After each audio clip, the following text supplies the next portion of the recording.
բայց զբոսաշրջային սեզոնի այն ակտիվ շրջանում է եւ շատերին է առնչվելու։ Ես անկեղծորեն ցավում եմ, որ այնպիսի տպավորություն է, թե ես վատ լուր բերող այսպիսի մեկն եմ, բայց պարզապես ինձ կախված չէ, սիրելի հայրենակիցներ, Ռուսաստանի Դաշնությունը պարբերաբար խստացնում է իր օրենսդրությունը, իսկ քանի որ ինձ համար շատ կարեւոր է մեր քաղաքացիների իրավունքների շահերի պաշտպանությունը, ես ուղղակի զգուշացնում եմ ձեզ այդ մասին։ Հունիսի 30-ին սպասվում է հերթական փոփոխությունը, նշեմ, որ այն մեծ փաթեթը, որ 24 թվականի հուլիսին Ռուսաստանի Դաշնության Դուման ընդունեց, դրա մեջ մտնում էր նաև այսպիսի մի բան, որ օտարերկրացիների համար կստեղծվի թվային պրոֆիլ, որը կմիավորի քաղաքացու մասին պետական մարմինների եւ կազմակերպությունների տեղեկատվական համակարգերում առկա տվյալները, այսինքն բացի իր անձնագրային տվյալներից կլինեն կեսաչափական տվյալները եւ մեկ պրոֆիլում կամփոփվի այն բոլոր փաստաթղթերը, բուժզննում, մատնահետ, ինչ հնարավոր է եւ տեղեկատվությունները հարկերի վճարում, աշխատանքի հետ կապված ամեն ինչ մեկ պրոֆիլում կամփոփվի եւ դա կլինի, այսպես ասած, միգրանտի նաև անձը հաստատող փաստաթուղթը Ռուսաստանի Դաշնությունում։ Այս process-ը երկու էտապով է իրականացվում։ Առաջին էտապը սկսվել է դեռևս 2024 թվականի դեկտեմբերի 1-ին, մինչև 25-ի հունիսի 30-ն է, երբ որ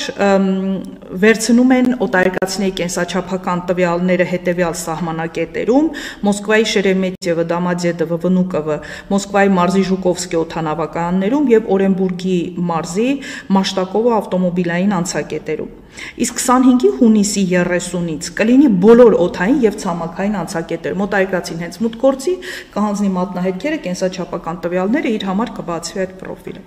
Բայց հունիսի 30-ից պլանավորվում է ոչ վիզային ռեժիմի երկրների քաղաքացիների համար անցնել գրանցման ընթացակարգ միասնական նույնականացման եւ ավերացման համակարգում,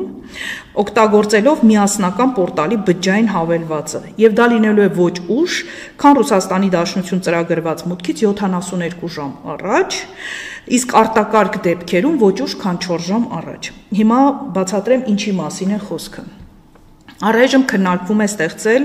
RU-ID-ա համակարգ, որը գոսուսլուգի անալոգն է լինելու օտարերկրացիների համար, որ նաև բջջային հավելված է լինելու, որտեղ օտարերկրացին բացելու է իր համար այսպես կոչված կաբինետ, լրացնելու է իր տվյալները եւ դիմելու է, որ ինքը պատրաստվում է 72 ժամ հետո մուտք գործել Ռուսաստանի Դաշնություն։ Իր տվյալները ստուգվելու են Ռուսաստանի Դաշնության պատկան մարմինների կողմից եւ եթե նրա մուտքը կթույլատրվի, նա կստանա համապատասխան կոդ, որը սահմանին կներկայացնի սահմանապահին։ Առանց այդ կոդի ուղղակի օտարերկրացուն թույլ չեն տա մուտք գործելու Ռուսաստանի Դաշնություն։ Այսինքն on-line հարթակով, եթե 72 ժամ առաջ օտարերկրացին, դա վերաբերվում է բոլոր ոչ վիզային ռեժիմի երկրներին, այդ թվում ԵԱՏՄ անդամ երկրներին, օտարերկրացին պարտավոր է 72 ժամ առաջ տեղեկացնել, որ մուտք է գործելու Ռուսաստանի Դաշնություն, եւ եթե ինքը չունեցավ հաստատման կոդը, որ ՌԴ պատրաստ է այդ անձին ընդունել, ուղղակի նրա մուտքը թույլ չեն տա Ռուսաստանի Դաշնություն։ Հիմա եկեք գործնական օրինակով ներկայացնենք, ես ամռանը 5 օրով մտադիր եմ գնալ օրինակ Սանկտ Պետերբուրգ ԵԱՏՄ անդամ երկրի քաղաքացի եմ, մինչ այդ փաստորեն ոչինչ անհրաժեշտ չէր, պարզապես տոմսը գնել եւ մեկնել։ Հիմա ես պարտավոր եմ ունենալ այդ բջջային հավելվածը, 72 ժամ առաջ հայտ ներկայացնել, որ ուզում եմ գալ ձեր երկիր այս նպատակով, սպասել մինչեւ ինձ կոդը տան, կոդ ունենալու պարագայում նոր ես կարող եմ ձեռնարկել այդ գործընթացը Ռուսաստան մուտք։ Քանի որ դեռևս նշված չի, դա